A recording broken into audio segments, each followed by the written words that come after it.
I've been inundated with fans of the show asking me about Laurence Fox in the UK.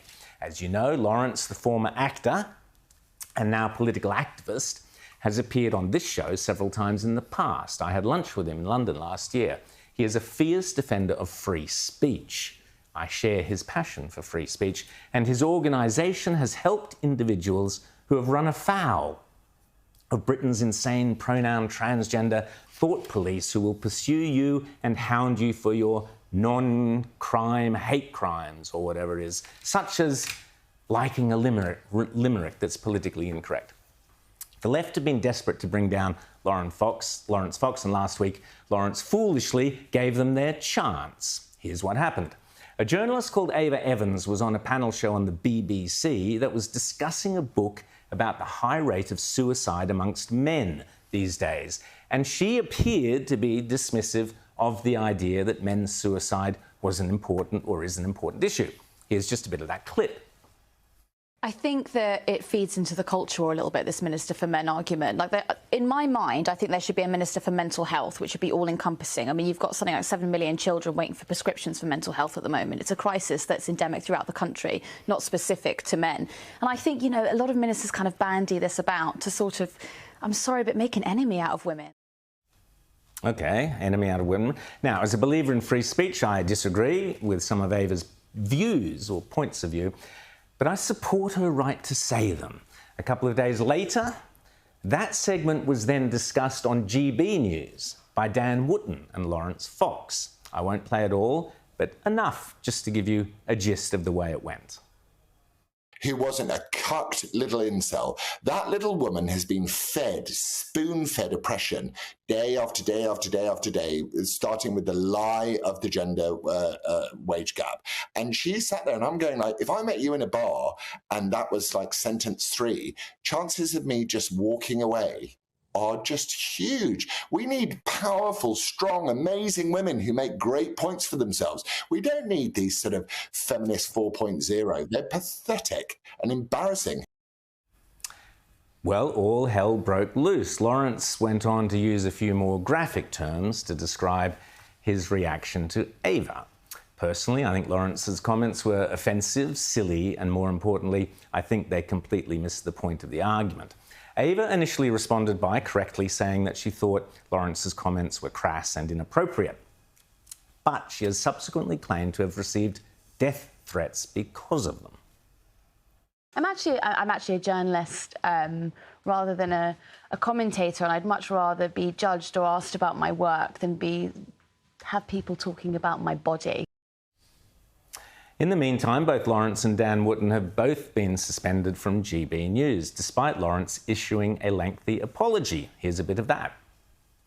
If I was going to be sensible and I could replay it, I would say any self-respecting man in 2023 would probably be well advised to avoid a woman who possessed that worldview, because she would probably cause him nothing but harm. It's demeaning to her, to Ava, so I'm sorry for demeaning you in that way, however angry I am with you still for doing that, and it demeans me. So the real offence was basically Laurence suggested that he would not sleep with a woman like Ava, something like that, using various descriptive terms. Now, at this point, my opinion is that that really kind of should have been the end of it. But of course, these days it never is. And here's where things, in my view, start to get sinister. Immediately, one of the BBC's main TV anchors began calling for GB News, the station itself, to be shut down. I have to say, I think the complaints have piled up against GB News. I think there is a delicate and important broadcast ecology in this country. I think, you know, GB News is trying to bust that ecology, and frankly, what Ofcom should do is shut it down, like it shut down RT. Ofcom is the government regulator. Now, note that Orwellian-sounding phrase, the delicately balanced broadcast ecology. What on earth does that mean? I'll tell you what it means. It means, as far as the BBC is concerned, we only want left-leaning broadcasters in Britain all speaking with one government-approved woke voice. That's what it means. Worse, though, Is the BBC equating GB News to the Russian propaganda broadcaster RT, Russia Today? Well, that's outrageous. RT was banned because of Russia's invasion of Ukraine. To suggest the UK government should use the same powers to ban GB News, the only non-woke mainstream broadcaster in Britain, because of some stupid, smutty comments made by a panellist, well, that is terrifying. But sure enough, right on cue, even a Tory minister joined in. I think it should be taken off air. It was entirely predictable that Laurence Fox was going to come out with a statement that was that offensive. Ofcom deserves a bit of time and space to do its job. And if we as Parliament aren't happy with the regulations that are set, then maybe we should be tightening them up. Indeed, yesterday Calvin Robinson, a Free Church of England deacon and also a presenter on GB News, he's been on this show, you'll remember him, was suspended for supporting the other two who'd been suspended. Now, this is not healthy. This is starting to smell like the Stasi, guilt by association. Now, that this is occurring in Britain, the home of free speech and free expression, under a Conservative government is truly scary. If all it takes is some stupid and smutty comments from one individual to shut down a media broadcaster, Britain no longer has the right to call itself a freedom-loving democracy. But make no mistake, this is precisely the powers the Greens want the Labour government here to introduce, the ability to shut down media platforms at whim, or shows like this. The end indeed of freedom of expression.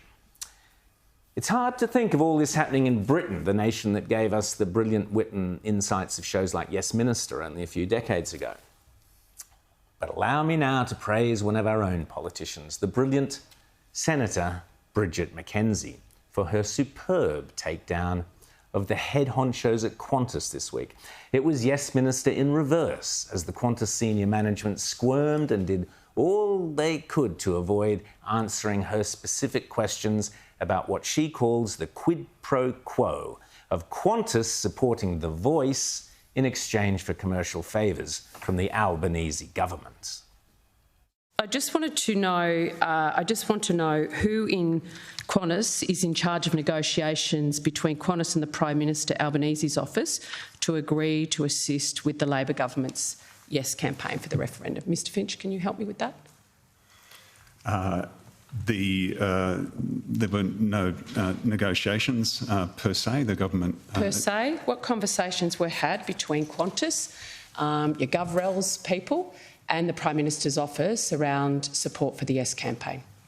I mean, maybe there's one thing that I can say on this is that Qantas as an organisation has supported Indigenous reconciliation. We all support Indigenous reconciliation, Ms Hudson. I've got limited time and I hope you'll respect.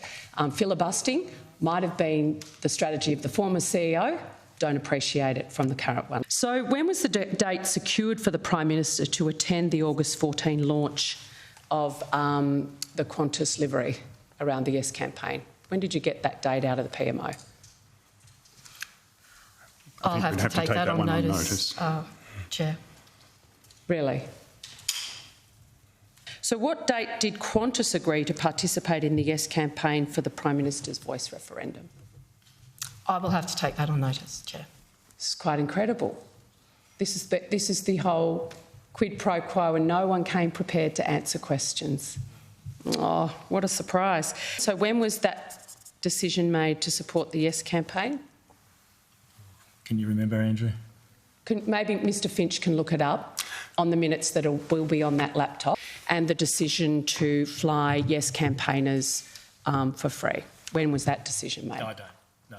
You don't know the decision? No. Do you know when that decision was made? I don't. We can take that on notice. When that decision, Ms Hudson, was made? No, I agree. I think we will need to take that on notice, Chair. Oh, great, corporate Australia. Doesn't that give you confidence? Look, lots of fun, but then it got tetchy, and here we see the mask of arrogance slip.